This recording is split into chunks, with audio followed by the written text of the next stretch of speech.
Hi friends, please subscribe to Amravati Media and press the bell icon for more latest updates. జగన్కు పులివెందుల లేకపోతే ఏమవుతుంది?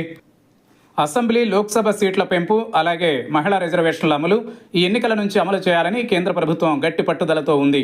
ఈ నేపథ్యంలో మాజీ ముఖ్యమంత్రి వైఎస్ జగన్ ప్రాతినిధ్యం వహిస్తున్న పులివెందుల నియోజకవర్గంపై పెద్ద ఎత్తున చర్చ జరుగుతోంది. సీట్ల పెంపు అలాగే రిజర్వేషన్ల అమలులో అధికారంలో ఉన్నోళ్ల మాట ఎక్కువ చెల్లుబాటు అవుతూ ఉంటుంది.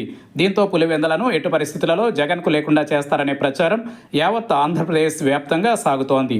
వైఎస్ఆర్ కడప జిల్లాలో 7 అసెంబ్లీ స్థానాలున్నాయి. మరో 3 అసెంబ్లీ అలాగే ఒక పార్లమెంట్ స్థానం పెరిగే అవకాశం ఉన్నట్టు చెబుతున్నారు. కడపతో పాటు ప్రొద్దుటూరును పార్లమెంట్ నియోజకవర్గం చేస్తారనే చర్చ పెద్ద ఎత్తున సాగుతోంది. అసెంబ్లీ సీట్ల విషయానికి వస్తే ఒకవేళ పులివెందులను మహిళకు కేటాయిస్తే మాజీ ముఖ్యమంత్రి వైఎస్ జగన్మోహన్ రెడ్డి భవిష్యత్ ఏంటనే ప్రశ్న తలెత్తుతోంది. అదే జరిగితే వైఎస్ జగన్ రాజకీయ భవిష్యత్తుకు వచ్చే ఇబ్బంది ఏమీ లేదు. పులివెందుల సమీపంలోనే కమలాపురం, జమ్ములమడుగు నియోజకవర్గాలున్నాయి. అలాగే కొత్తగా ఎర్రగుంట్ల, వేంపల్లి నియోజకవర్గాలు ఏర్పడతాయనే మాట వినిపిస్తోంది.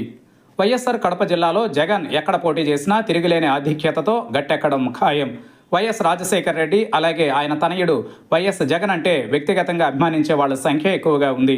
అందుకే వైఎస్ జగన్ తన సొంత జిల్లాలో ఎక్కడి నుంచి పోటీ చేసినా మంచి మెజారిటీతో గెలిపించుకోవడానికి ప్రజలు ఎదురు చూస్తున్నట్టు వైసీపీ నాయకులు చెబుతున్నారు. సొంత నియోజకవర్గంలో ప్రజా వ్యతిరేకత కారణంగా చంద్రబాబు చంద్రగిరి నుంచి కుప్పానికి మారడాన్ని వైసీపీ నాయకులు గుర్తు చేస్తున్నారు. కానీ పులివెందులను వైఎస్ కుటుంబం కంచుకోటగా మార్చుకోవడాన్ని వారు గుర్తు చేస్తున్నారు. వైఎస్ కుటుంబానికి కంచుకోట కావడం వల్లే రాజకీయంగా ఏమీ చేసుకోలేక ఇప్పుడు మహిళా రిజర్వేషన్ను అస్త్రంగా వాడుకోవచ్చనే అభిప్రాయం వ్యక్తమవుతోంది. కూటమి సునామీ రాష్ట్ర వ్యాప్తంగా వీచినా పులివెందులలో జగన్ మెజారిటీని తగ్గించగలిగారు. అంతే తప్ప పులివెందులలో రాజకీయంగా జగన్ పరపతిని తగ్గించలేకపోయారు. వైఎస్ జగన్ను ఎన్నికలలో ఎక్కడో ఒక చోట కట్టడి చేయగలిగితే మిగిలిన ప్రాంతాలలో ప్రచారం చేయలేరనేది టీడీపీ వ్యూహం.